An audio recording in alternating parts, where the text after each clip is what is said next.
The announcement of an in-person final qualifier spread across Harvard like a storm warning. Students murmured in the dining hall. Professors exchanged uneasy glances in hallways, and administrators scrambled behind locked doors.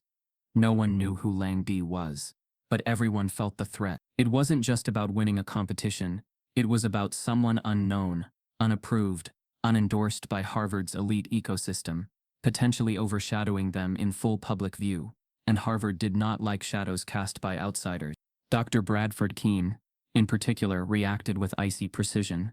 Sitting stiffly in his leather chair during an emergency strategy meeting, he tapped a pen against the table rhythmically, a sign that his confidence was cracking beneath the surface.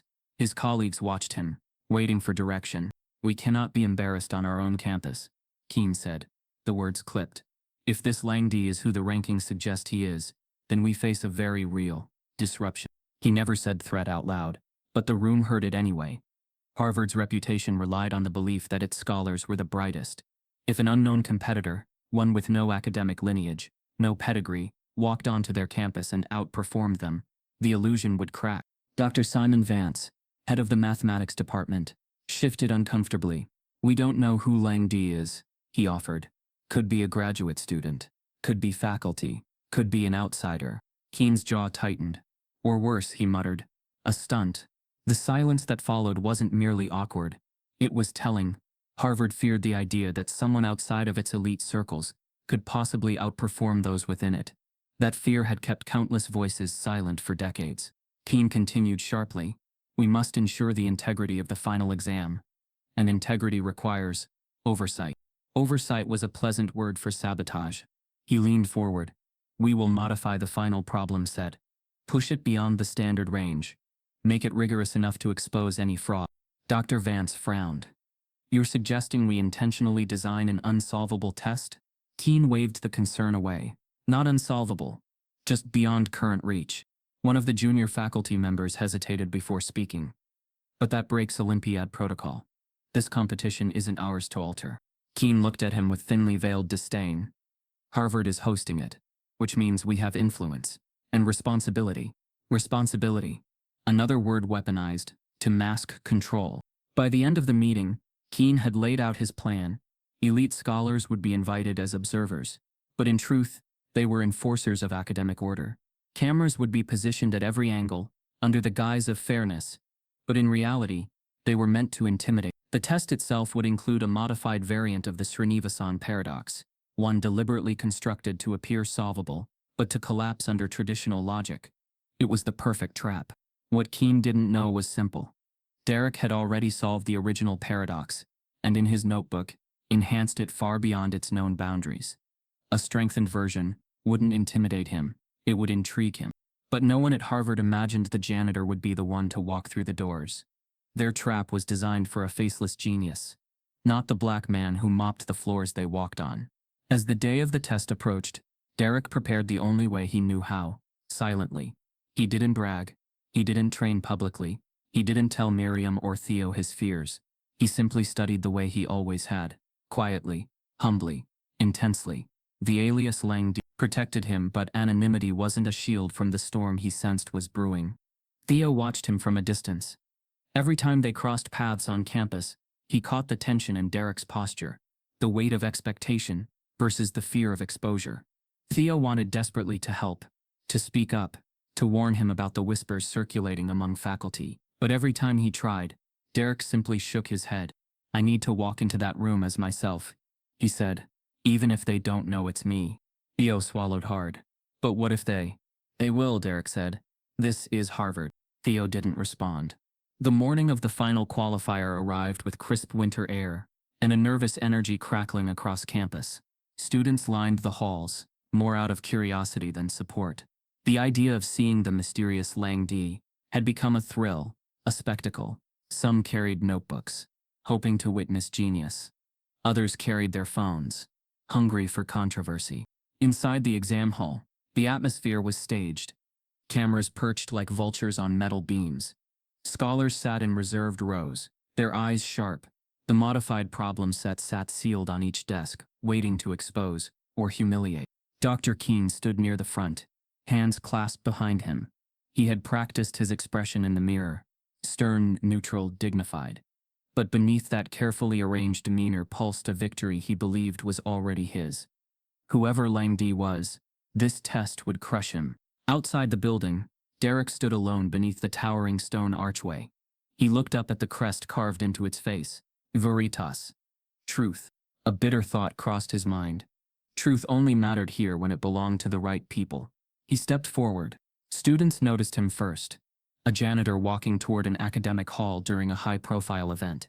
A few whispered. One snickered. Another raised an eyebrow. But Derek ignored them all. His alias protected him. Harvard didn't know he was Lang Di. Not yet. Theo spotted him from inside and moved quickly to intercept. You okay? He asked in a low voice. Derek nodded, though his jaw was clenched. Let's get this done. Theo opened the door for him, and Derek walked into the hall. The shift in atmosphere was instant. Heads turned. Then paused. Then narrowed. In a space filled with scholars and prodigies. Derek's presence didn't make sense. He wasn't wearing a suit or carrying a laptop bag. He had no entourage, no badge, no authority. Just a janitor's quiet posture and an unshaken gaze. The proctor approached him with a clipboard. Name, Lang Di, Derek said calmly. The proctor looked surprised but didn't question it. He checked the list, nodded, and gestured toward the exam tables. But before Derek could take a step, someone near the front, a freshman with too much confidence and too little awareness, shouted loud enough to slice the room open. That's the janitor. The words hung in the air like a spark dropped into gasoline. A wave of laughter rolled across the room. A few gasps, a few murmurs, a few pitying looks. Dr. Keene's eyes widened in stunned disbelief, then narrowed into cold fury. Because in that instant, everything clicked. Lang Di wasn't a prodigy from abroad. Not a graduate student. Not a hidden genius from another university. Lang Di was the janitor who had asked to sit in on lectures. The janitor he mocked. The janitor he dismissed. Chaos rippled through the audience. Wait, he's competing? This has to be a joke. No way. Is this a stunt? Harvard invited a janitor to a qualifier. Murmurs turned into noise. Noise turned into outrage. Outrage turned into fascination. And in the midst of it all, Derek stood still, breathing slowly, his heart pounding in his ears. He had walked into their trap, but they had no idea what he was capable of. As Derek walks in to compete, a student yells out, "That's the janitor," and the room erupts. The laughter wouldn't stop. It echoed through the arched ceiling, bouncing from one white marble wall to another like a mocking drumbeat. Cameras zoomed in from every angle. Students whispered and snorted. Some outright guffawed.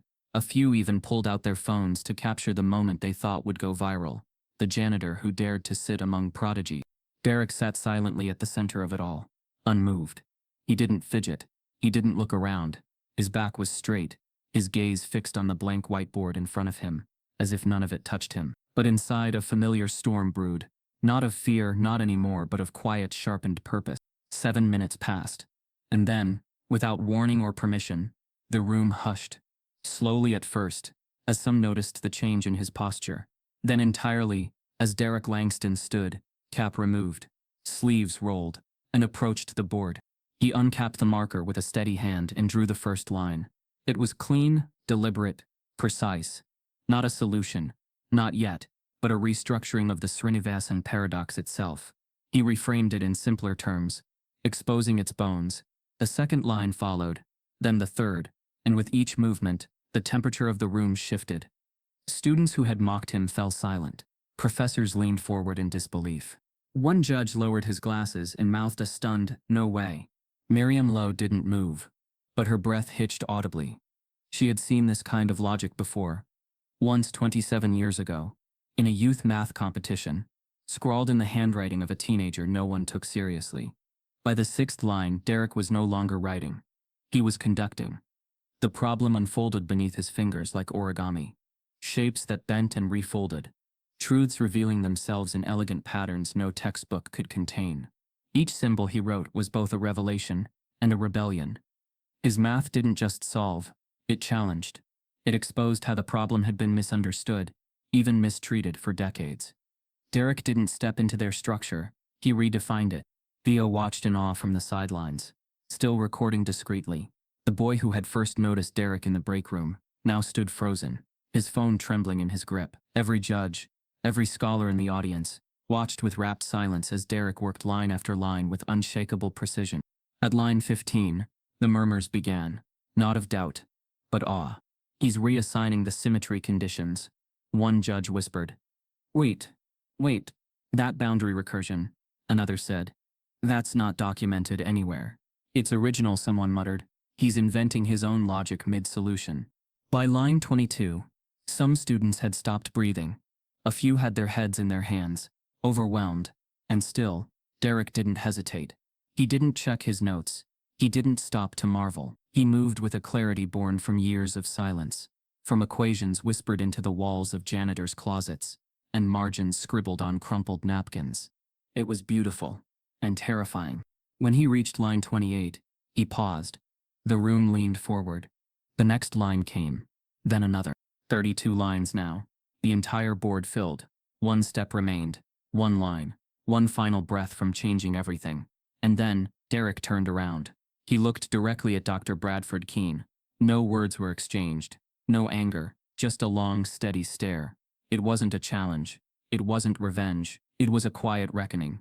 Then, to the horror of every person in that room, Derek picked up the eraser. He wiped the board clean, line by line, proof by proof, erased, like he had never written anything at all. Gasps burst from the front row. A judge stood up, mouth open. What are you doing? Someone shouted. Why? Miriam was already on her feet. Derek, don't. No. But Derek didn't respond. He placed the marker back on the table, walked calmly to his seat, sat down. He had given them everything, and then taken it away. The board was blank. But the silence was absolute.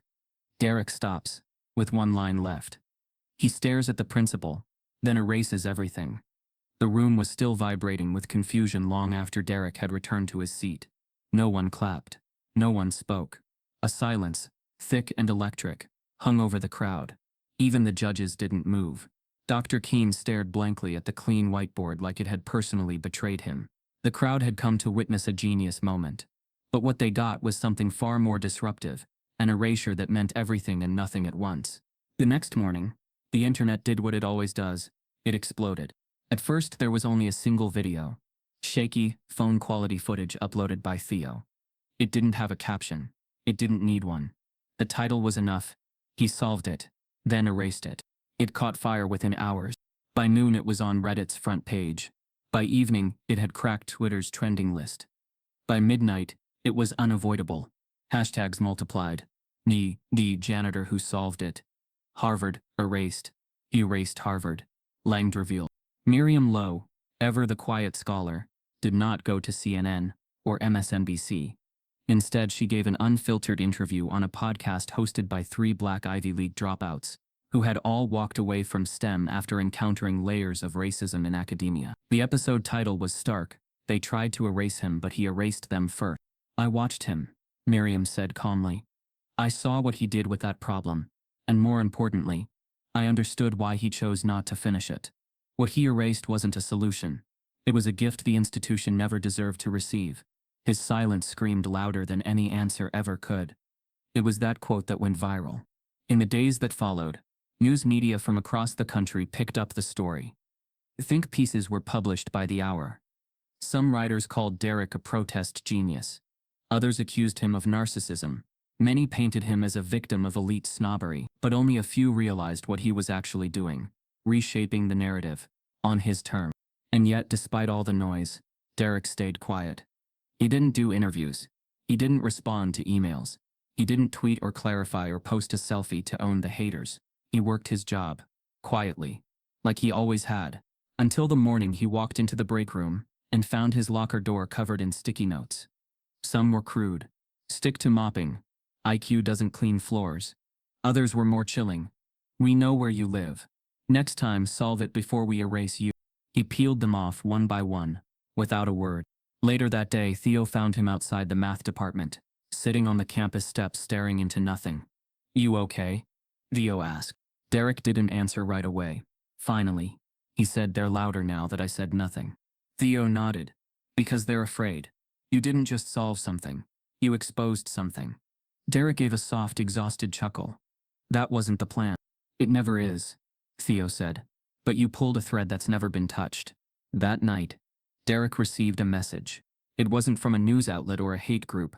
It was from Princeton. Subject: formal faculty appointment offer. Mr. Derek Langston. After reviewing the footage of the International Math Olympiad final qualifier, as well as extensive private correspondence from several respected mathematicians, including Dr. Miriam Lowe, it is our pleasure to extend you a full tenured faculty position at Princeton University's Department of Mathematics. No formal degree will be required. Your work speaks for itself. We will provide a private residence, full academic support, and complete autonomy over your research. We are not asking you to solve anything. We are asking you to teach us what we've refused to learn. Sincerely, Dean Richard Fenwick, Department Chair, Princeton Mathematics. The offer shocked him, not because of the prestige, but because of the honesty. It wasn't sugar-coated. It wasn't performative. It didn't say we welcome diversity, or we believe in second chances. It simply said we saw what you did. We believe in it. He printed the letter and folded it into his notebook. He told no one. Not yet. Instead, he returned to Harvard the next day and resumed his duties. The same halls, the same mops, the same whispering students, now watching him with a mix of awe and confusion. They didn't know how to interact with him anymore. He wasn't just a janitor. He wasn't just a genius. He was now a symbol, and symbols are dangerous. Back online, the story took darker turns. Conservative pundits railed against him nightly. One commentator on a major cable network said, "This is the problem with elevating janitors to the level of scholars. They don't respect the institution. They think silence is brilliance. They think erasure is rebellion." The host called him the Colin Kaepernick of math. Memes labeled him Mr. Clean with an attitude. Troll accounts claimed the whole board performance was fake.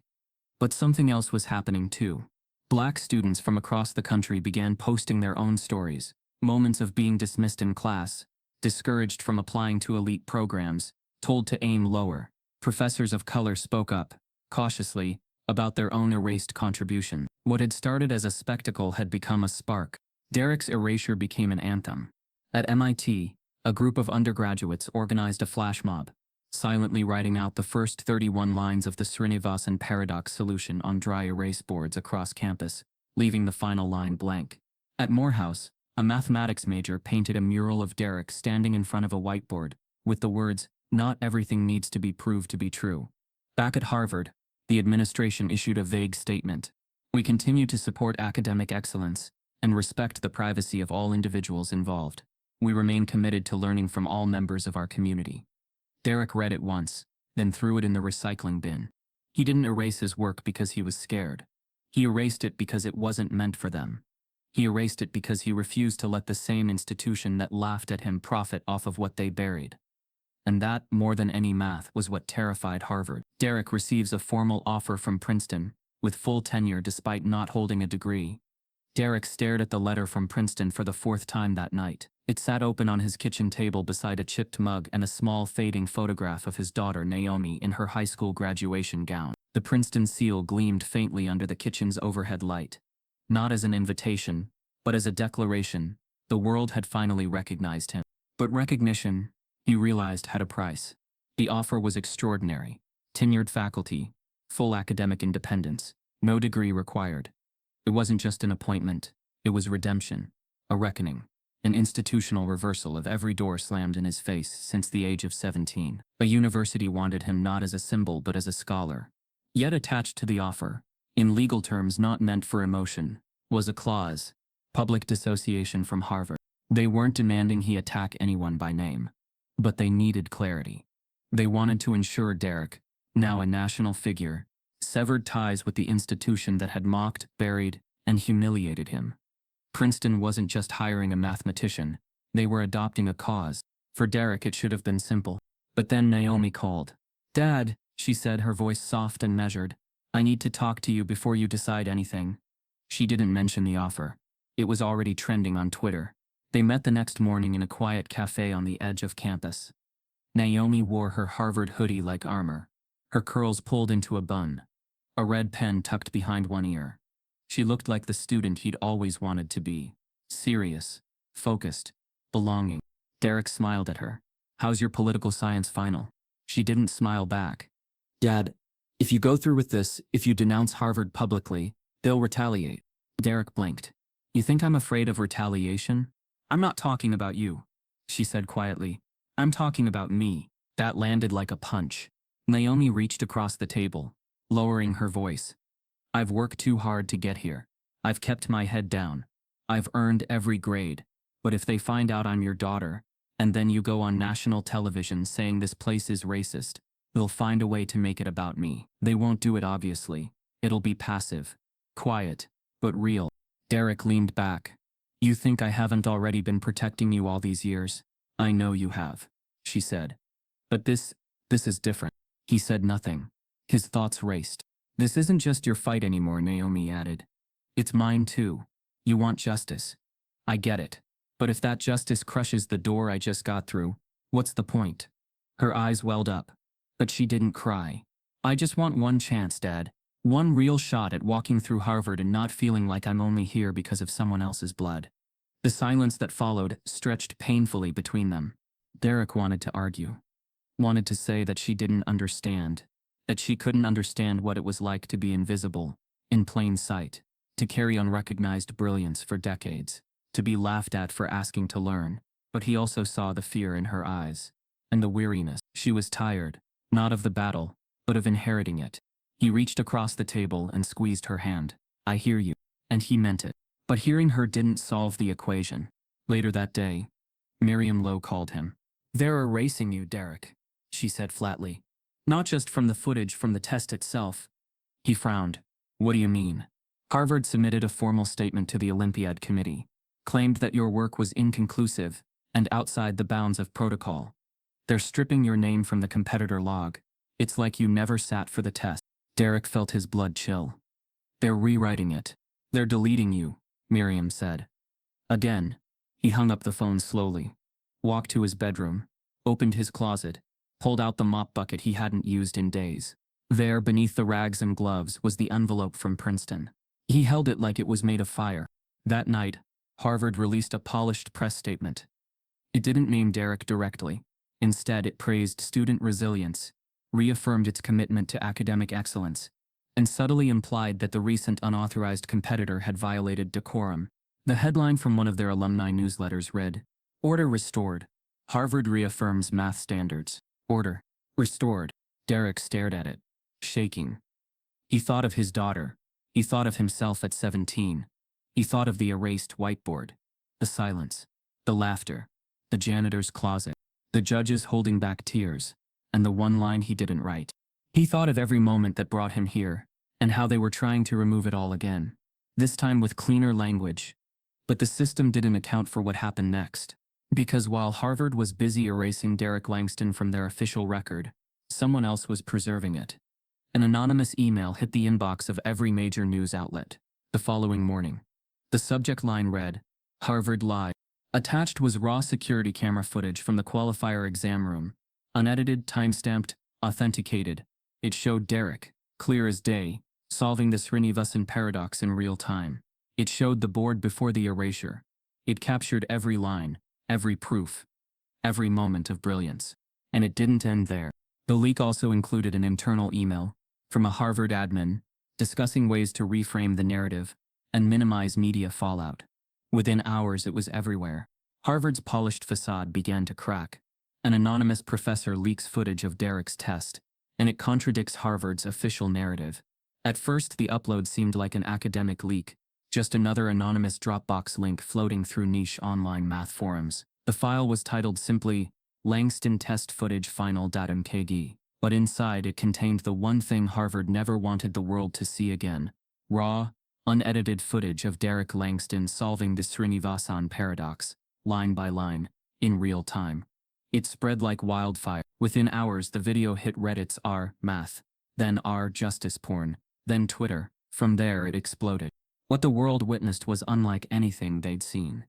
The footage didn't just show Derek solving the unsolvable, it showed the beauty, the clarity, the quiet power with which he dismantled a 27-year mathematical paradox. People couldn't look away. Professors from Tokyo to Berlin began tweeting in awe. Some posted screenshots of individual equations and annotated them like sacred texts. Others began translating the logic into accessible terms for non-mathematicians, so everyone could appreciate the scope of what had been erased. It wasn't just that Derek had solved the problem, it was how he did it, with elegance, restraint, and something that looked very much like grace. By the end of the first 24 hours, the leaked footage had surpassed 1 million views. Major news outlets scrambled to catch up. CNN, BBC, and Al Jazeera aired segments showing side-by-side comparisons of the leaked footage and Harvard's original press statement, which had subtly dismissed the event. The contrast was damning. The truth was undeniable. Derek Langston had done something extraordinary, and Harvard had tried to bury it. Harvard's PR machine, usually precise and practiced, faltered. Their updated statement, rushed out just 36 hours after the leak, was bland and defensive. We are conducting an internal review into recent claims regarding competition footage. Harvard remains committed to transparency and the pursuit of academic excellence. But the damage was done. Their credibility, especially within Black academic and activist circles, was shattered. Even their alumni weren't quiet. High-profile donors began asking questions. A few suspended contributions. One viral tweet from a former Harvard trustee read, "If you're more concerned about preserving your image than honoring genius, you're no longer a place of learning. You're a museum of arrogance." Derek didn't comment. Not at first. He spent most of that day at his usual post, mop in hand, earbuds in, pushing quietly through the echoing corridors of a university that now buzzed with unease. Students stared longer than usual. Some nodded solemnly, others turned away, unable to face the reality that the man they'd once ignored was now a national figure. But while the world was lifting Derek up, another undercurrent was pulling him down. The backlash, as expected, evolved. Conservative pundits on cable television claimed the video was doctored. A talking head on one primetime show sneered, "This is what happens when victim culture meets video editing software. Next they'll tell us janitors are qualified to be neurosurgeons." Another segment on a widely viewed podcast said, "Why is no one asking how a man with no degree somehow cracked a problem top minds couldn't? Either it's a hoax, or a setup. Mark my words." The racism didn't disappear. It rebranded. It no longer mocked Derek for being a janitor. Now it accused him of being too exceptional to be real. Still, the footage kept circulating. And something else began to shift. At universities around the world, students and faculty organized viewings of the video. Entire lecture halls were filled not with textbooks but with the glow of projection screens playing the footage again and again. After each viewing, discussion circles formed. Some focused on the math, others on the morality. But all revolved around a central question. Why was this hidden? That question ignited a different kind of fire. One inside institutions long guilty of gatekeeping talent along racial and class lines. Meanwhile, Dr. Bradford Keene, the man who had once laughed about janitors solving calculus, went dark. He canceled all appearances. His scheduled panel at a mathematics symposium in Chicago was abruptly pulled. A private faculty meeting turned into a media ambush when reporters swarmed the building demanding comment. But Keene said nothing. And soon, silence wasn't enough. Leaked emails revealed internal conversations between Keene and senior faculty members, discussing ways to restructure event documentation and protect Harvard's academic brand. The language was legal, careful, but the intent was clear. They had tried to erase Derek deliberately. Protests erupted on campus. Students marched across Harvard Yard, holding dry erase boards with a single phrase written across them. 32 lines. One truth. In a symbolic act, several math professors resigned from their advisory roles, citing ethical conflicts. One released a public resignation letter stating, "I can no longer teach within a department that confuses tradition with truth, and power with intellect." All the while, Derek remained quiet. Not silent, just still. When approached by a New York Times reporter for comment, he declined gently. "Not yet," he said. "They've talked long enough, let the work speak." And it did. Late one night, he received a letter. Unlike Princeton's offer, this envelope bore no university crest. Instead, it was sent from Geneva, Switzerland. Embossed in black at the top of the letterhead were the words, "International Mathematics Federation." The letter was short. "Mr. Derek Langston, on behalf of the International Mathematics Federation, we extend to you a formal invitation to address the 73rd Global Mathematics Congress in Kyoto, Japan. Your recent demonstration has sparked dialogue across the global academic community. We believe your voice is not just valuable, it is necessary. We welcome you to speak not only as a mathematician, but as a symbol of how the discipline must evolve. Sincerely, Dr. Anya Dobrev, Chair, IMF Global Ethics Committee. Derek sat at the edge of his bed for a long time, the letter resting on his knees. He wasn't smiling. He wasn't shocked. He was still. The world was shifting around him. And now they weren't just asking for his brilliance. They were asking for his voice. The International Math Federation officially contacts Derek, inviting him to speak globally. He swept Harvard's marble floors for 19 years. Silent, invisible, erased. But when a viral video exposed him solving a problem no professor could touch, the world demanded answers. The principal who mocked him vanished, and now a locked file from 1998 has surfaced, with Derek Langston's name at the center. Why was the janitor erased from history? And what secret did he solve that could burn Harvard to the ground? Before we deep dive into this interesting story, subscribe to our channel, and tell us where are you watching from. Share in the comments below. The morning sun pierced through the Gothic glass windows of Harvard's oldest math building, casting golden angles across the freshly waxed floor. Each morning, precisely at 5:45 a.m., Derek Langston unlocked the side door, the keys jangling from a belt loop on his faded work pants. No one greeted him. No one noticed. He moved like a ghost among a campus teeming with the nation's future elite. To the students and faculty, he was just the janitor, silent, invisible, functional.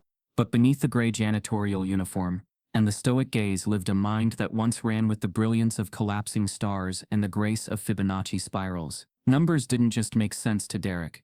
They sang to him, murmured to him in dreams, and flowed through his consciousness with the force of symphonies. Once upon a time, long before he was reduced to this routine, Derek Langston had dreams that stretched beyond ceilings and institutions. But in America, brilliance was only seen when worn by the right skin. Harvard, with all its gilded legacy, was built on exclusion masked as tradition. It didn't matter that Derek graduated valedictorian in a high school that never sent students to college. It didn't matter that he solved college-level proofs by age 15. What mattered was that in a world of connections and legacies, Derek had none. What mattered even more was that he was black. He used to apply to summer research programs, driven by the naive hope that pure genius was enough. The rejections came fast, dressed in polite academic language that barely concealed the real reason. Derek didn't fit the image. Too poor, too unfamiliar, too dark. He remembered one letter that praised his unconventional thinking, but warned he would struggle to integrate in highly structured, advanced environments. When his father was laid off from the shipyard and the bills piled higher than the textbooks he hoarded, Derek abandoned his ambitions. He found a custodial job through a temp agency that offered one rare benefit: proximity to brilliance. He took the night shift at Harvard, imagining he could still learn something, that maybe, just maybe, they'd notice. But Harvard had rules. Unwritten ones. Custodians didn't sit in on lectures. Custodians didn't scribble complex equations on whiteboards after hours. And when they did, someone always noticed and wiped it clean before anyone else could see. Dr. Bradford Keene, the new principal and a proud Harvard legacy himself, viewed tradition as sacred. A tall man with silver-streaked hair and the voice of a broadcaster, he believed in order, lineage, and proper roles. When Derek once asked, with uncommon courage, if he could sit quietly at the back of a public math seminar, Keene let out a breathy laugh. "Harvard isn't a charity," he said with that rehearsed condescension. "There's a difference between cleaning knowledge and comprehending it." That phrase haunted Derek for months. Not because it hurt, but because it confirmed what he always suspected. No matter how much he knew, no matter how deeply he understood abstract logic or recursive infinity, society had already decided his limit. Yet each night, he stayed an extra hour. When the hallways emptied and the campus fell into its hushed lull, Derek pulled out discarded lecture notes from recycling bins, notebooks students left behind, and textbooks they deemed too outdated. He didn't memorize equations. He rederived them, not for approval, not for revenge, but because math was the only space that never lied to him. The numbers never asked for his resume. They didn't care what color he was. He found particular solace in an old problem he came across while cleaning out the math department's storage closet. A photocopy of the 1998 International Math Olympiad's final question, notorious for stumping even the brightest minds in academia. Dubbed the Srinivasan paradox, it had remained unsolved. a testament to human limitation and mathematical cruelty. The problem was marked with red ink in the margin, still unsolved. It became Derek's obsession. Every spare second, every scrap of napkin or paper, was filled with his musings on it. The problem was more than a mathematical curiosity. It was a symbol, a locked door, and Derek was determined to pick the lock, even if no one knew he held the key. But isolation has a way of sharpening the mind. Night after night, piece by piece, Derek dissected the problem. He challenged its assumptions, reconstructed it backwards. He spotted flaws in how others approached it. To him, the paradox wasn't a wall, it was a maze, and he was already halfway through it. One evening, after polishing the hallways outside a freshman seminar room, Derek overheard two students debating combinatorics. They stumbled over a principle Derek had resolved years ago. Unable to stop himself, he spoke up gently. "You might want to recheck the boundary conditions on that case," he said without turning around. They looked confused, startled. One of them laughed awkwardly. "Right. Thanks, man." But Derek kept walking, silent again. That night, he lay in bed, staring at his cracked ceiling. Somewhere deep down, something was stirring. A voice he'd buried long ago, whispering, "Maybe it's not too late." He sat up, heart pounding. The solution to the paradox, the one he had labored over for years, was taking shape faster now. He could see its outline, feel its logic. He knew he was close. So close, in fact, that he was terrified. But one problem, left unsolved for 22 years, is about to resurface, and Derek has already cracked half of it in his head. The echo of the past had a way of clinging to Derek Langston, even years after he thought he had outrun it. As he left the seminar hallway that night, the memory of those students' surprised faces still haunted him. Their disbelief hadn't offended him. Disbelief was familiar, almost predictable, but the sound of their nervous laughter struck something deeper. It reminded him of a time when strangers didn't laugh. They accused. Back when Derek was 17, academics had been his entire identity. Numbers were as natural as breath, and equations felt like language, fluid and alive. His teachers noticed. His classmates resented it. In a town where expectations were rationed based on skin color, ambition became a threat. The more he excelled, the more suspicion followed him. When he received provisional acceptance into MIT's summer preparatory program, a pipeline for disadvantaged prodigies, the principal of his high school called him into the office. Not to congratulate him, not to encourage him. "Some of the faculty have concerns," the man had said, adjusting his glasses with audible discomfort. "Your scores seem unusually high. We need to verify there was no inappropriate assistance." Derek remembered feeling his throat tighten. "Inappropriate assistance? I studied every night." "You can ask. We'll need you to retake the exam," the principal interrupted. Today, the room felt small, airless. Derek agreed, even though rage simmered beneath his calm. He completed the test again, under surveillance, finishing with time to spare. But by the end of the week, a scandal broke. Anonymous complaints, fabricated screenshots, claims he had shared answers with friends. None of them true. MIT quietly withdrew his acceptance. The school never cleared his name, and Derek learned a cruel lesson. Brilliance in the wrong skin was treated like theft. That wound remained hidden beneath his janitor's uniform, deep and unhealed. Now, decades later, he sat alone in Harvard's faculty break room during his lunch hour, a battered notebook open in front of him. He wasn't supposed to be in this room, but the faculty rarely came in during this hour, and the hum of the old vending machine was the only companion he needed. His pencil skimmed across the page as he refined a complex integral, one that wasn't even part of Harvard's curriculum anymore. He wasn't copying a method. He was creating one. The numbers danced. Line by line, the page filled with logic so tight and elegant it could have been framed. But as he leaned forward, lost in the moment, the door clicked open. Theo Morrison stepped in. At 19, Theo carried the unshaken confidence of someone who'd never been doubted. Blonde, tall, thin-framed glasses over piercing blue eyes. He was the kind of student Harvard was built for. Polished, legacy-backed, and untested by real hardship. He came to grab a soda before his afternoon class, but froze when he saw Derek. For a second, neither spoke. Derek instinctively closed the notebook. Theo tilted his head, curious. "Hey, you're the janitor, right?" Derek nodded, expecting dismissal. But Theo pointed at the chalked-up whiteboard behind him. That's a tensor field, isn't it? Wait, were you solving that? Derek's voice was quiet. Just playing with ideas. Theo stepped closer. He wasn't condescending, not yet, just intrigued. You were solving a non-linear integral over a multi-dimensional space. Derek paused, then nodded. Something like that. Theo's eyes scanned the board. That's not just advanced, that's PhD level stuff. You seriously did this? It's just a draft, Derek said, standing, his body ready to leave. But Theo didn't laugh. He didn't walk away. Instead, he asked, "Can I see your notebook?" Derek hesitated. For years, the notebook had been his sanctuary. Not a display, but something about the moment. The boy's genuine awe made him open the worn pages. Theo flipped through the first few entries and fell silent. "These aren't just equations," he murmured. "You're creating your own theorems." Derek said nothing. He didn't want this attention. He didn't trust it. He started to pack up. But Theo couldn't unsee it. "You ever think about joining the lectures? I mean, even sitting in—" "I asked once," Derek interrupted.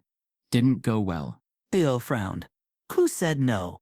"You know who," Derek said, folding the notebook closed. "Dr. Keene." Theo blinked, surprised. Why would he? I mean, that's ridiculous. If you can solve problems like these— "That's not the point," Derek said, more to himself than Theo. "This place doesn't care what I can solve. It cares where I belong." The words sat heavy in the room. Theo left without saying much more. But his mind was spinning. That night, in his dorm, he Googled Derek Langston. Nothing. No LinkedIn. No academic papers. No high school records online. Just an old mention in a local newspaper archive. Something about a cheating accusation from years ago. But Theo wasn't ready to let it go. The next day, he mentioned Derek's work to Professor Chandler during office hours. A casual comment, nothing inflammatory. He expected mild interest. Instead, Chandler's face stiffened. "Are you certain?" the professor asked. "The janitor? You're sure he was writing those equations?" Theo nodded, confused by the shift in tone. "Let's keep this conversation private," Chandler said quickly, standing to end the meeting. Within hours, word had spread across the department. Quiet whispers, subtle glances. Something unspoken began moving beneath the surface. Dr. Keene heard about it before lunch. He called Chandler first, then 3 other department heads, then the university PR liaison. Finally, he sent a message to Derek. "Please report to my office immediately." For the first time in years, Derek felt a chill crawl up his spine, not from fear but from something worse. Familiarity. The rhythm was too precise, too rehearsed. He'd been here before. He knew what was coming. Dr. Keene calls Derek into his office, but not to praise him. The door to Dr. Keene's office clicked shut behind Derek, sealing him inside a space drenched in entitlement. The room smelled of polished oak and old money. Trophies lined the shelves, most of them earned by people who never had to fight for their worth. Keene didn't look up immediately. He sat with deliberate poise behind his desk, rifling through a folder that clearly didn't need his attention. "I understand you've been engaging with students," Keene said finally. His tone clipped, his words slow and measured like a reprimand dressed in civility. Derek stood still, his calloused hands at his sides. "It wasn't intentional. I was in the faculty room on break." They walked in. Keene's eyes lifted, steely and unimpressed. "You solved a math problem on the board, in full view." "It was after hours," Derek replied evenly. "That's not the point," Keene snapped, and his voice lost its pretense of politeness. "There's protocol, structure. Janitorial staff are not to participate in academic exercises. It confuses boundaries." It wasn't about the math. It never had been. Derek recognized that. It was about place. Keene was a gatekeeper who believed in hierarchy more than he believed in knowledge. He didn't want students questioning why the man cleaning their floors could also outthink them. Keene leaned back, hands folded. "Let's be clear, Derek. Harvard is not the place for personal reinvention. You have a job. Do it, quietly." Derek nodded once. "Understood." He turned to leave, jaw clenched, spine straight. As he reached for the handle, Keene muttered under his breath, just loud enough to be heard. "Next he'll want to teach calculus." He laughed softly to himself, unaware that the assistant dean, sitting just outside, had been testing a transcription app on his phone, a project for a digital accessibility grant. The microphone had picked up every word. That night, the clip found its way to Theo. The moment Theo heard Keen's mocking words, his stomach twisted. He knew what he had witnessed in Derek's notebook wasn't a fluke. He also knew that silence was complicity. Without hesitation, he uploaded the clip to social media. The internet lit up. Within hours, the hashtag #UnLetHimTeach trended nationally. The audio of Keen's voice, smooth, smug, and dismissive, became the centerpiece of rage. Millions of listeners heard not just an insult, but the embodiment of institutional arrogance. Outrage poured in. Comments flooded every platform. Some were hopeful, praising Derek as a hidden genius who had been wronged. But not all voices were kind. Many were venomous. The racists came fast and loud, calling Derek a fraud, a liar, a janitor pretending to be smart. Some accused him of forging the notebook. Others said he was being used by radical students to attack Harvard. A few simply said what many had always thought, but never spoken, that black intellect didn't belong in elite white institution. Harvard's response came 2 days later. Cold, sterile, impersonal. We value all members of our campus community and are reviewing the matter. There was no mention of Derek by name, no apology, no responsibility, just a vague assurance that everything was under control. But inside the institution, nothing was under control. Faculty meetings turned tense. Some professors defended Keen, calling the clip a breach of privacy. Others, especially younger faculty of color, challenged the hypocrisy. We say we value diversity, one lecturer said, but we mock it when it threatens hierarchy. Meanwhile, Derek remained silent. He didn't post. He didn't grant interviews. He didn't defend himself. Instead, he returned to work as if nothing had happened. He mopped the same floors, emptied the same bins, walked the same halls. But now, people stared. Some students smiled at him with cautious admiration. Others looked away, confused, embarrassed, or quietly angry. A few left notes. One said, "We see." Another, taped to his locker, said, "Math is for minds, not mops." That one stung the most. Theo tried to get Derek to speak out. He caught him during a break and asked, "Don't you want people to know the truth?" Derek looked at him, eyes calm. "The truth isn't new, Theo. People just finally noticed it. But they need to hear it from you." Derek shook his head. "Let them argue.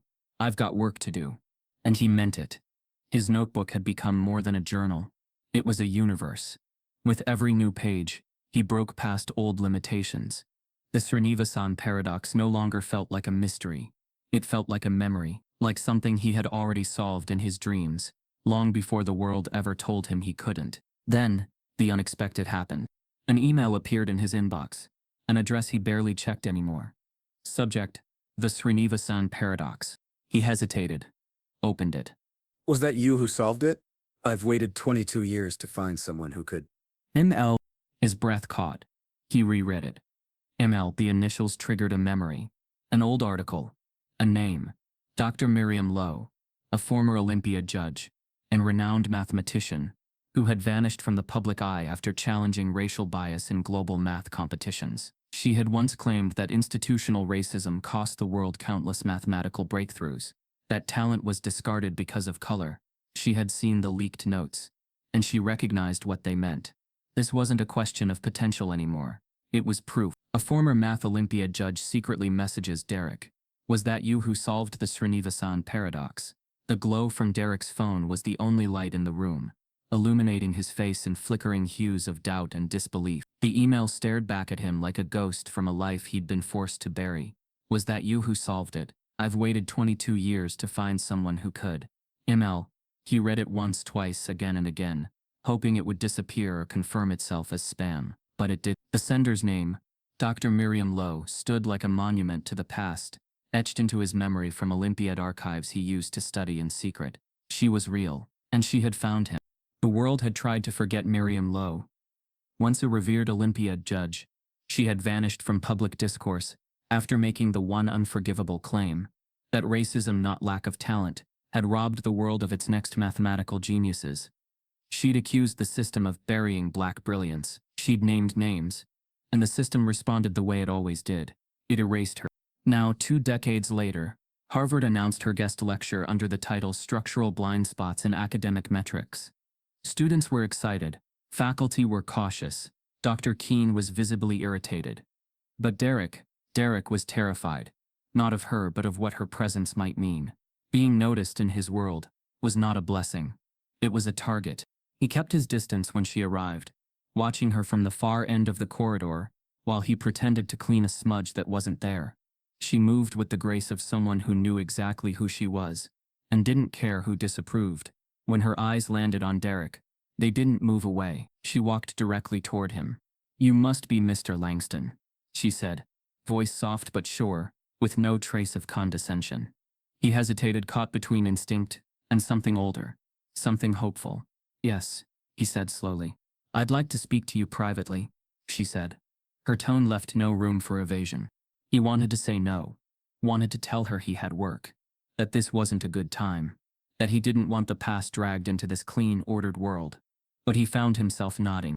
They sat together in an empty seminar room, the air heavy with something between tension and awe. Miriam placed a copy of his leaked notes onto the table, gently smoothing out the folds like they were ancient scripture.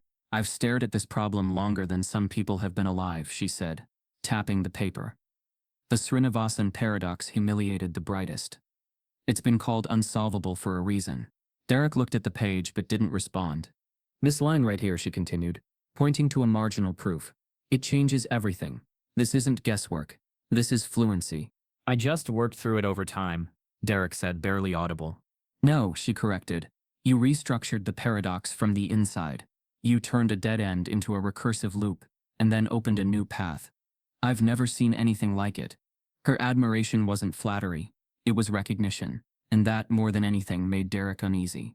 She asked to see more, and he handed her his notebook. The one he never let anyone touch. She leafed through it slowly, eyes wide, murmuring now and then in disbelief. When she reached the end, she closed it with trembling fingers. "You've been doing this in the shadows?" she asked. "I didn't have much of a choice." Her eyes met his. "They discarded you." Derek's voice was steady, but hollow. "I've been discarded for a long time." Miriam looked away, guilt flickering across her face. "I left the Olympiad Council because of someone like you, a student from the South, black, brilliant, unpolished. I said on record that he might have been the closest anyone came to solving the paradox back in '98. They called it race baiting. They said I was undermining objectivity." Derek's heart thudded in his chest. "You think that student was me?" "I don't think," she replied. "I know." The silence between them was filled with too much pain to speak. Then Miriam took a breath, as if preparing for something heavy. "I want you to enter the upcoming Olympiad qualifiers." Derek blinked. "I'm not a student. I'm not even eligible." "You're more than eligible. You're essential," she said, with urgency in her voice. "But you can't use your real name." He stared at her, confused. "If you enter as Derek Langston, Harvard will bury it. They'll discredit you before you ever log in. But if you enter anonymously, clean slate, they can't stop what comes next." From her bag, she pulled out a sealed envelope. Inside was a name, Lang D, a fabricated identity, a number, a login, a new chance. "Why are you doing this?" he asked, voice cracking under the weight of the moment. "Because I've seen what happens when we let institutions decide who deserves brilliance, and because I've waited 22 years to see this problem solved. You're the one who can do it."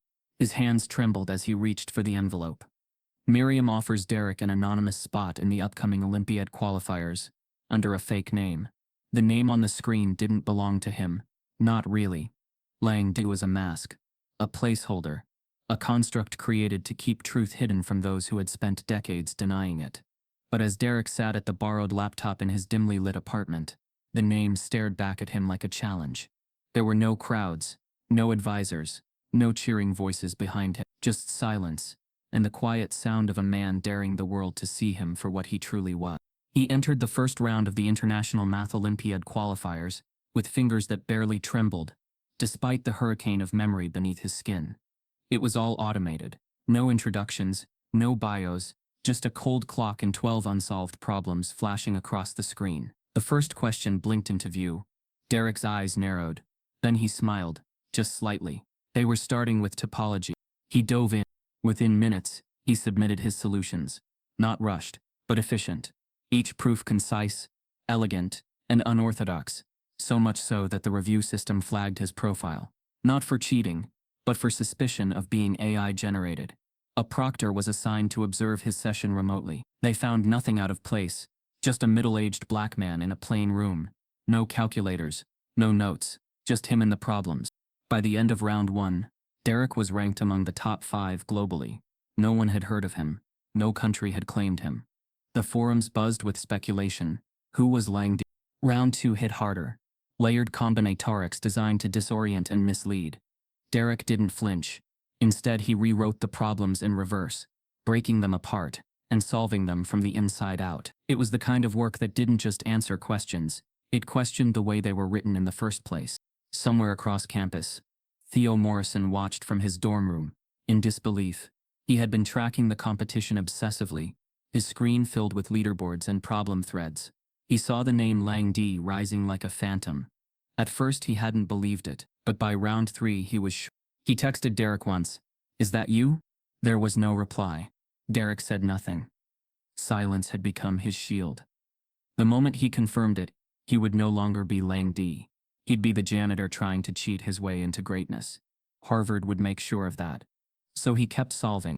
As he moved through the next rounds, each more brutal than the last, he felt something shift. Not in the math, but in the system. Derek wasn't just solving problems. He was disrupting assumptions. His methods weren't conventional. He bypassed traditional theorems. Sometimes he didn't even use known techniques. He created his own. Other competitors noticed. Judges noticed. The math community noticed. But Harvard panicked.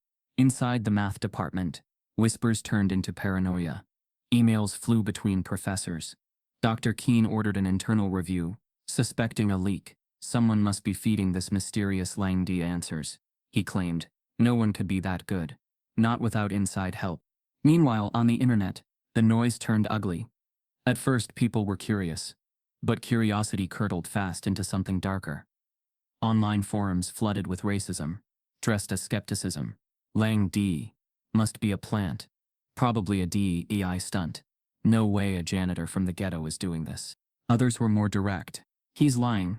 Harvard's trying to manufacture a black genius. Math isn't activism. Keep janitors out of it. Lang D. Yeah, fraud. Derek read them all. Each word landed like a stone. Not because they surprised him, but because they confirmed what he always knew. In the eyes of many, his excellence would always be mistaken for deception. But he didn't respond. He didn't post. He didn't defend himself. He let the numbers speak for him, and the numbers were undeniable. By round 6 he was ranked number 1. His profile became the most analyzed in the competition. Judges began requesting anonymized access to his answers, just to study his logic. Academics whispered his name in forums, daring not to say too much in public. He became myth and threat at once, not because he was unknown, but because he was unstoppable. And then the email came. The final qualifier would be held live, in person, on Harvard's campus. The message hit like a gut punch. Theo reread it 3 times. He felt a cold chill crawl down his back, because now the mask would have to come off. Lang D would walk through the very halls he mopped.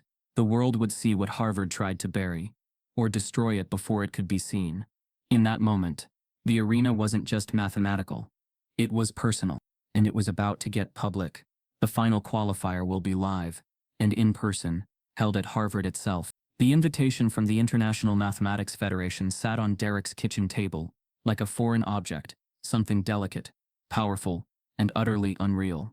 It was a thin envelope, barely heavier than a sheet of paper, yet its presence shifted the air around it. Derek had never flown overseas. He had never stood on a stage larger than a maintenance orientation room, and now he was being asked to speak in Berlin, before the world's most decorated mathematicians, many of whom had spent careers ignoring people like him. The news spread quickly. Academic boards posted announcements. Influential mathematicians tweeted praise. International publications profiled him, calling him the reluctant genius, and the mind America tried to erase. But with every headline came comments, some supportive, some mocking, many venomous. Of course they're handing him a stage. Math is woke now.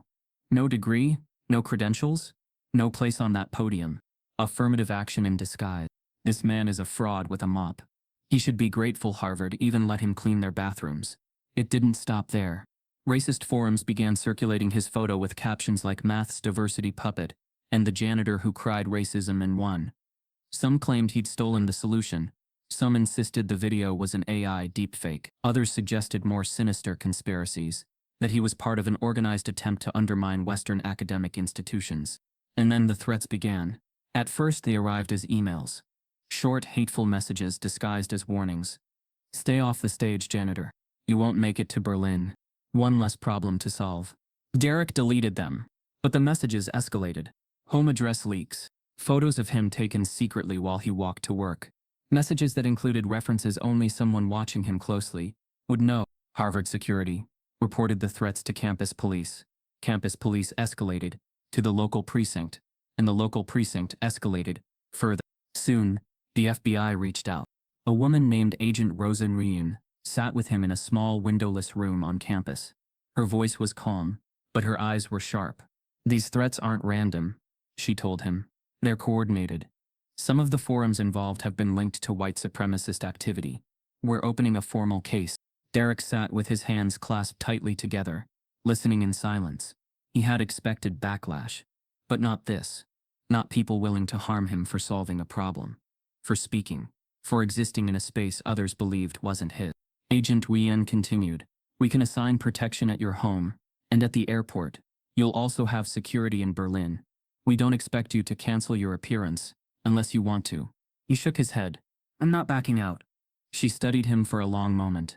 Then we'll keep you safe as best we can. But safety, Derek learned quickly, was no longer something he could rely on. The next wave of backlash came not from anonymous accounts, but from public figures. A popular conservative talk show aired a full segment questioning his legitimacy. What we're seeing, the host said, is the dangerous romanticizing of the underdog. They want a janitor to be a genius because it fits their narrative. But what if the math is wrong? What if the video is staged? What if the reaction is emotional, not factual? The clip circulated online. People debated it, and the death threats doubled. Still, Derek moved forward. Naomi, his daughter, watched him work. She sat at the kitchen table, textbooks open, but her eyes always drifting toward him. He smiled softly. I do. Her voice cracked on the last word. She swallowed hard. Then don't go alone. Let me come. He hesitated. Berlin isn't a school seminar, Naomi. This isn't safe. She pulled her hand away. Neither is being your daughter right now. The words hit him like a blow. Because she was right, and it hurt. After a long silence, he nodded. All right. If the FBI approves, you can come. Naomi exhaled, shakily, and leaned her head against his shoulder. For a moment they sat like that, father and daughter bound not just by blood but by fear, by pride, by the weight of history. But the world around them refused to pause. News vans appeared outside their apartment. Anchors tried slipping into the building. A cameraman shouted questions as Derek stepped into the elevator. Harvard issued another statement. This one more polished, more defensive, subtly distancing themselves from all responsibility. Behind closed doors, Harvard administrators quietly purged files. There were attempts to erase records of Derek's participation in the qualifier. Emails were deleted. Logs were altered. Internal memos were reshuffled. Harvard wasn't preparing to apologize. It was preparing to defend itself. But unknown to them, someone inside the faculty was watching and waiting. Meanwhile, Derek finalized his travel plans. His keynote was set for the opening night in Berlin in a hall that could seat nearly 2,000 scholars, media members, and government delegates. It was the largest stage he'd ever been offered. 2 nights before the flight, Derek couldn't sleep. He paced between his kitchen and living room, replaying the threats in his mind, replaying Naomi's fear, replaying the hatred swirling around a problem he had solved in silence. He told himself it would be okay. He told himself the FBI had everything under control. He told himself the world wasn't as dangerous as the messages implied. He told himself too many things. The next morning, he stepped outside to drive Naomi to campus for her midterm. The air was sharp, cool, and quiet. He unlocked the car. Naomi slid into the passenger seat, fastening her belt. Derek placed the key into the ignition, but paused. Something felt off. The car rested lower than usual, barely noticeable, but wrong. He frowned, knelt beside the front wheel. His breath froze. The brake line hung loose, severed cleanly, deliberately, not by wear or accident, but by intent. Someone had tampered with his car. His hand trembled as he reached for the cut hose. For a moment the street was silent. Then Naomi spoke through the open window, her voice hollow with fear. "Dad, what's wrong?" Derek stood slowly, heart pounding. He didn't answer. He didn't need to, because the truth was written clearly in front of them, cold, metal, and deadly. Someone didn't want Derek to speak in Berlin. They didn't want him alive at all. Just before his flight, someone tampers with his car brakes. The world moved in slow motion. The moment Derek stepped on the brake pedal and felt nothing, time fractured. Naomi's scream sliced through the rising morning sun. As the car barreled toward a curve, the steering wheel shook violently in Derek's hands as he yanked it left, narrowly avoiding oncoming traffic. The vehicle skidded. Tires screamed. Metal groaned. Then impact. The car smashed sideways into a guardrail, the force shattering the passenger side window, crumpling metal like paper. Naomi's head slammed against the side panel, and Derek's chest crushed into the steering column. Airbags deployed. Glass rained. The world went black. When he came to, sirens wailed in the distance. His ears rang. His fingers trembled. Naomi was crying, conscious but bleeding from a gash above her brow. Derek's hands fumbled to check her pulse, his own breath shallow and broken. The EMTs arrived within minutes. Police followed. Within an hour, the crash was on local news. By noon, it was national. And by evening, the questions had begun. Brakes failed. Tampered or coincidence? Was it an assassination attempt? Did Harvard know? Derek was kept in the hospital overnight. Naomi had a mild concussion but was cleared. Doctors called it a miracle. The media called it a scandal. Social platforms called it a cover-up. But while Derek lay in that sterile hospital bed, wrapped in bruises and silence, Harvard made its next move. Just as the public was starting to paint Derek as a survivor, as a near martyr of truth, Harvard filed a formal complaint to the International Mathematics Federation. The accusation was stunning. They claimed Derek had stolen proprietary academic materials, asserting that his solution to the Srinivasan paradox contained verbatim segments from unpublished Harvard faculty research, and therefore violated international competition ethics. In short, they accused him of fraud. The narrative twisted overnight. Headlines flipped. Support fractured. From hero to hacker, Harvard accuses Janitor of theft. Was the genius a cheat? IMF delays keynote. As investigation begins, Derek's inbox flooded again, only this time not with threats, but with questions, demands, doubts. Journalists begged for comment. Professors who had praised him just days earlier now issued cautious retractions. Online trolls used the allegations as proof that they'd been right all along. Naomi sat beside his hospital bed, her hand tightly gripped in his. "Dad, what do we do now?" He looked at her with hollow eyes. "We wait, we breathe, and we don't panic." But inside, panic was already clawing at his ribs. The Federation paused his keynote. Princeton, though still supportive, suspended formal discussions pending clarity of allegations. Cambridge and Oxford, which had expressed interest in inviting him next year, quietly went silent. The system wasn't just rejecting him now, it was devouring him. And still Derek said nothing. The truth was, he hadn't stolen anything. The notes they accused him of copying were familiar because he had scribbled them in an unused lecture room, years ago, before being thrown out for trespassing. They'd never belonged to Harvard. They'd belonged to him. But proving that would be impossible without evidence. Or so he thought. Until an email appeared in his inbox. Untraceable. Unsigned. Subject line: "They're lying and I can prove it." The message was short.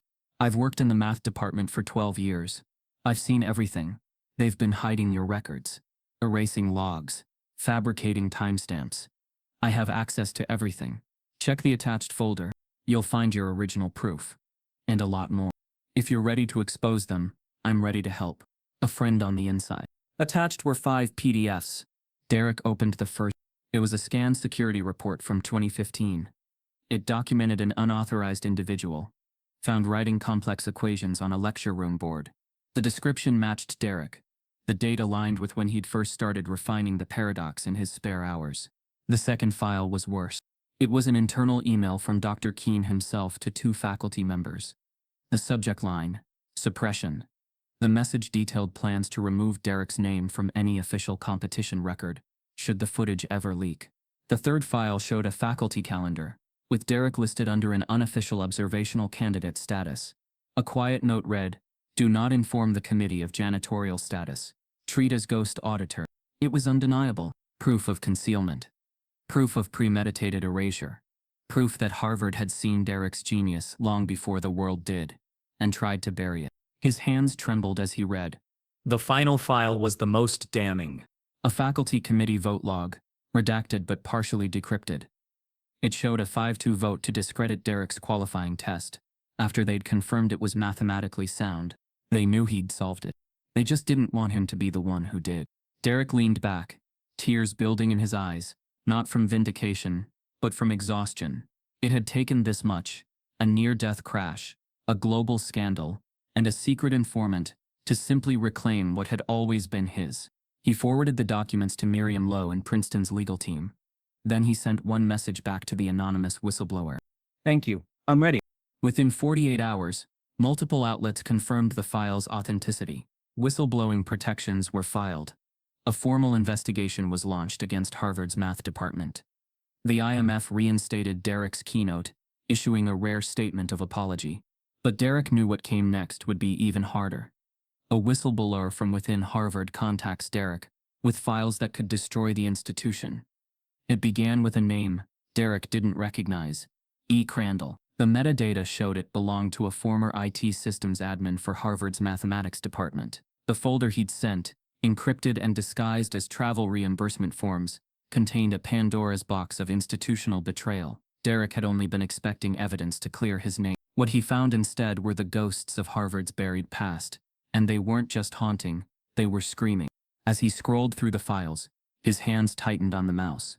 Naomi leaned over his shoulder, her eyes scanning faster than she could comprehend. What they were seeing wasn't just bureaucratic, it was sinister.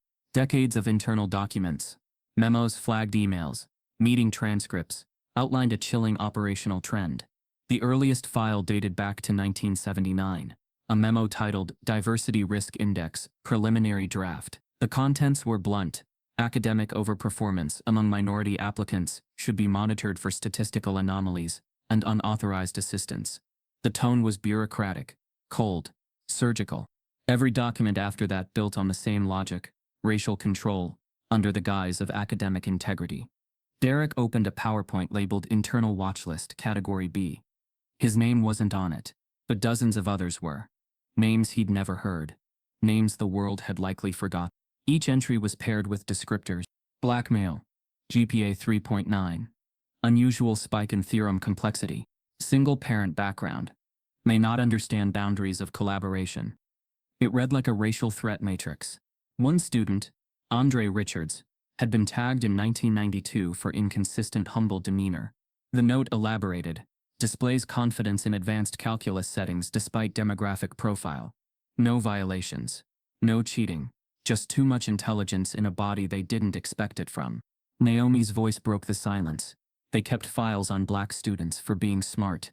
Derek couldn't answer. His jaw clenched. His breath shallow. The room felt colder now. Not just the air, the history pressing against the walls. One of the more recent documents hit harder than the rest. It was from 2015, the year he'd asked to observe Professor Lin's number theory seminar. He was denied, of course. But the file revealed something new. After he left the room that day, someone had filed an incident review, categorizing his request as intellectually presumptuous given non-academic status. The person who filed it, Dr. Keene. That wasn't all. Tucked into a separate folder, labeled Administrative Strategy, were presentation slides from annual staff meetings. Titles included, Controlling Narratives in Faculty Diversity, Minimizing External PR Risk, and Managing Gifted Anomalies. Each slide offered action items. Delay publication of minority-led research until second authorship is confirmed. Encourage strategic advising. Recommend safer thesis topics to high-performing black students. Avoid overexposure of janitorial staff with visible intellectual tendencies. It was all there. Plain, documented, accepted, and worst of all, normalized. One document, more recent, bore Derek's name explicitly. It was from a meeting a year prior, not long after Theo first witnessed him solving equations. The document was titled Langston Risk Assessment. The summary read, If media exposure escalates, activate containment protocol. Naomi stared at the line for a long time. They were planning this all along, she said. Her voice was low, steady, but her hands were trembling. Derek said nothing. His silence was volcanic. He sent the files to Miriam Lowe, then to a trusted contact at the Washington Post. Within hours, secure phone calls were made. Confidentiality agreements were bypassed. By morning, 2 major networks had copies of the redacted reports. Then came the explosion. Headlines flooded news feeds. Every outlet ran variations of the same theme. Harvard News, Diversity Audit or Discrimination Archive. Files show systematic suppression of Black academic excellence. The academic world reeled. Petitions sprang up overnight. Thousands of students, faculty, and alumni demanded an independent investigation. Black student unions from Yale, Columbia, and Stanford released joint statements. Harvard tried to issue a preemptive defense, calling the files misrepresented, taken out of context, and likely sourced unethically. But the story was too big to bury. One by one, names named in the documents came forward. Some had been expelled under vague plagiarism charges. Others had simply disappeared from academia altogether. A woman named Celeste Johnson, once a top philosophy student, spoke to NBC. "I thought I lost my mind. Turns out I lost a rigged game." And then the bomb dropped. Dr. Bradford Keene resigned. His 4-line statement cited ongoing health complications and unforeseen public scrutiny. No apology, no acknowledgement, just quiet retreat. But even in resignation, the system fought to survive. Interim leadership tried rebranding the scandal as a historic accountability opportunity. PR firms were hired. A new diversity campaign was rushed to social media. But no campaign could undo what Derek had just unearthed. The conversation had shifted. It was no longer about one man with a mop. It was about the thousands who'd walked past chalkboards, never meant for them. The libraries where their voices were whispers. The labs where they were tolerated, not heard. And then came the call. Not a journalist, not a professor, not a whistleblower. Congress. A formal statement announced the launch of a special congressional committee on academic discrimination and institutional bias, with a mandate to investigate systemic racial gatekeeping in elite academic spaces. Derek Langston's name was listed first on the witness docket.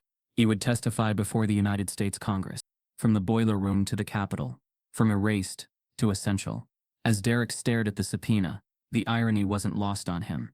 A man once denied a classroom would now command a nation's attention. He didn't smile.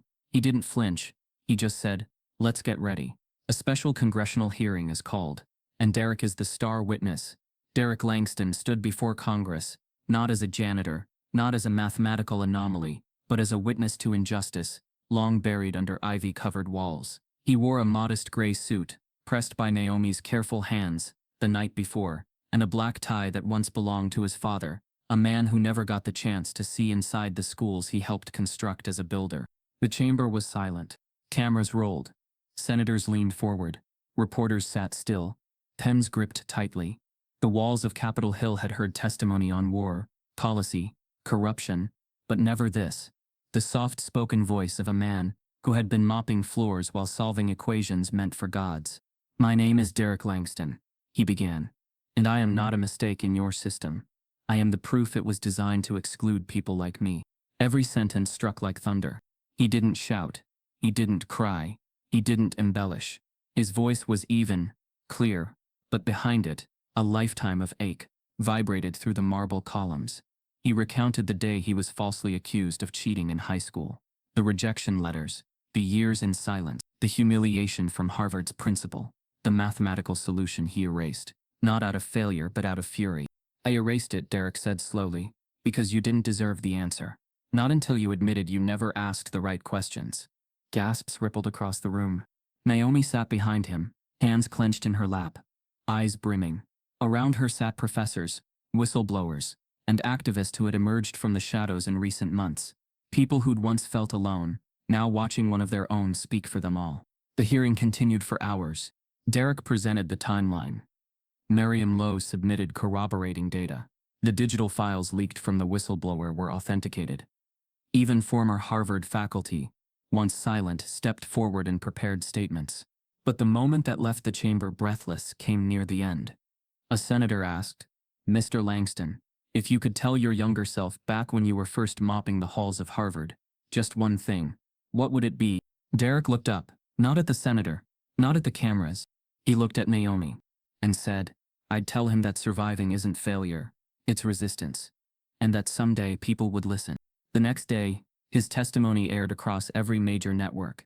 View counts soared into the millions. Hashtags surged. Activists declared April 19, Langston Day. Editorials hailed him as America's quiet genius, the math prophet, the soul of a reckoning. Bills were drafted. One proposed mandatory bias audits in Ivy League admissions. Another pushed for academic transparency laws. Princeton reinstated their tenure offer, now joined by 3 other universities across the globe. International symposiums requested Derek for keynote addresses. A Nobel Prize-nominated mathematician called his erasure the most devastating academic injustice of the century. But behind the headlines, Derek's body was beginning to give out. He had lost too much weight. His blood pressure spiked. Migraines, once rare, now arrived daily. Doctors warned him of internal inflammation, likely stress-induced. Naomi noticed first. He couldn't eat more than a few bites. He lost track of sentences mid-conversation. One night, she found him staring at the wall, whispering equations into the dark, like they were ghosts only he could see. She dropped out of Harvard without ceremony. "I don't want their diploma," she told her father. "I want you to live." He protested at first, feebly, but in the quiet he knew he'd paid a lifetime into a system that never paid him back. It was her time now. As days passed, Derek's apartment filled with letters, thousands of them, from janitors, from students, from prisoners, from professors, all echoing the same sentiment. "You gave me permission to believe I was more." And still he refused to speak to the press. He turned down interviews, declined awards, ignored invitations to galas. He chose instead to sit quietly with Naomi, to play chess with her on Sunday mornings, to eat what little he could, and to rest. One day, while lying in bed, his fingers curled loosely around a pencil. Not to write, but to hold something that once felt like power. He closed his eyes, and then someone knocked on the door. Naomi opened it. A tall, bald man in a sharp blue suit stood there, flanked by a woman holding a velvet box. Behind them, a news van idled in the street, but no cameras rolled. "We're here from MIT, the man said gently. "We'd like to present Mr. Langston with something long overdue." Naomi stepped aside, tears already falling. The man entered the room. Derek blinked up, barely able to sit. The man knelt beside him and opened the box. Inside, a gold-sealed certificate and a letter embossed with the MIT crest. "Derek Langston," the man said, voice thick with emotion, "on behalf of the Massachusetts Institute of Technology, and by unanimous faculty vote, we confer upon you the title of Doctor of Theoretical Mathematics, honoris causa." Derek looked at the letter. Then, at Naomi. Then, for the first time in weeks, he smiled. On his hospital bed, Derek is handed an honorary doctorate from MIT. The honorary doctorate from MIT didn't just recognize Derek's brilliance, it rewrote the narrative of his life. The small gold-sealed certificate, placed gently in his hands as he lay in his hospital bed, felt heavier than any burden he had carried before. It was the weight of validation, of stolen years returned, of a truth finally acknowledged by the very world that once denied him. For days after the ceremony, Derek's room became a quiet sanctuary. Cards poured in. Flowers from strangers lined the windowsill. A retired mathematician sent a framed printout of Derek's first 32-line theorem. Reconstruction, captioned, "The line he never wrote changed everything." Even foreign dignitaries sent letters of respect, but Derek didn't celebrate loudly. He never had. He simply lay there, breathing deeply, one hand often resting atop the honorary degree like a man recognizing his own reflection for the first time. He never returned to work as a janitor. The mop was retired, the supply closet emptied, his badge deactivated. The space he once occupied in silence now symbolized something different. Possibility, defiance, memory. Harvard removed his photo from the staff dashboard, but they could not remove him from the world's consciousness. They had lost control of the narrative forever. When Derek was finally discharged, he stepped outside the hospital to a crowd he didn't expect. Not fans, not reporters. Students. Hundreds of them. From MIT. From community colleges. from historically black universities across the region. They gathered with homemade signs, "Genius has no dress code. We are because he is." Harvard erased him, but he wrote himself back. Derek stood there trembling, not from weakness but from emotion. Naomi slipped her arm through his, whispering, "They're here for you, Dad. Not the math, you." And for the first time since his life had changed, Derek let tears fall in public. The world wanted his voice. Universities begged him to lecture. Civil rights groups asked him to lead initiatives. International conferences requested keynote addresses. But Derek chose only one path, not academic prestige, but justice. He embarked on a new mission: to expose intellectual theft, dismantle academic gatekeeping, and amplify the brilliance of those whose talents had been ignored because of their race or background. When he spoke, he didn't stand behind podiums built to intimidate. He stood alongside the people he fought for, those who were told they didn't belong in rooms they deserved to lead. His speeches were quiet, almost conversational, but every sentence carried the force of an earthquake. "There are minds cleaning your buildings, who could outthink your brightest scholars. The tragedy is not that they aren't noticed. It's that you never looked." Clips of his talks went viral. News anchors quoted him. Students wrote his words on their dorm whiteboards. Activists painted murals of him in cities across the country. Derek standing before a whiteboard, equations swirling around him like constellations. Within a year, a scholarship was created in his name, the Langston Fellowship for Black Mathematicians, funded by MIT, Princeton, and a coalition of alumni from across the Ivy League. The scholarship didn't just provide tuition, it guaranteed mentorship, research access, and publishing support. Applications flooded in. One committee chair described reading them as witnessing the floodgate of suppressed genius break open. Harvard, under mounting pressure and facing congressional investigation, was forced to issue a public apology. The university crafted a polished statement acknowledging historic mishandlings and failures to uphold academic equity. But the world saw through the euphemism. A shorter, rawer apology came later from students and faculty who demanded truth over reputation. Derek didn't attend the apology event. Instead, he spent the day at a local high school, speaking to teenagers about resilience, brilliance, and the quiet power of refusing to be erased. Naomi, now healing from her own emotional bruising, reapplied to college, but not to Harvard. She chose Princeton, not because they offered her father a position, but because they offered her something rarer: respect. She walked onto campus not as the daughter of a scandal, but as the daughter of a revolution. Her first research paper in political sociology was titled "Institutions Don't Fail, People Do." It won a national undergraduate award. Meanwhile, Hollywood came calling. Producers pitched scripts. Directors sent handwritten letters. Studios competed for rights. But Derek insisted the film tell the truth. Not a sanitized triumph, not a heroic fantasy, but the real story of how systemic injustice suffocates genius, until genius refuses to die. It took 2 years, but the film was made, premiered, received standing ovations. A critic wrote, "It is not a movie about math. It is a movie about what America almost lost." But the greatest moment of Derek's legacy didn't come from awards, speeches, or applause. It came quietly. Late one evening, in a university math lab across the world, a young student sat alone, studying a blown-up poster of Derek's partially reconstructed solution, the one he wrote before erasing it in front of Harvard's judges. The room was silent, lit only by a desk lamp. The student traced the first lines with their finger. Something sparked, something clicked. A question formed in their mind. Not the same one Derek had answered, not the same paradox the world had obsessed over, but something new, a shift, a curiosity, a pathway no one had seen yet, because they had been busy trying to reproduce Derek's genius, instead of expanding it. The student grabbed a marker, leaned in, began scribbling on the whiteboard with feverish intensity, line after line, thought after thought, a new structure, a new idea, a new possibility, a new equation, something the world wasn't ready for, but desperately needed. Derek's story wasn't ending. It was multiplying.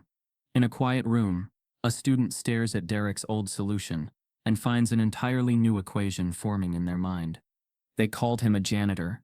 They treated him like dust beneath their shoes, but his mind rewrote history, and his silence shattered the system that tried to erase him. If you've ever been overlooked, unheard, or underestimated, type yes If you believe brilliance has no uniform, subscribe if this broke your heart.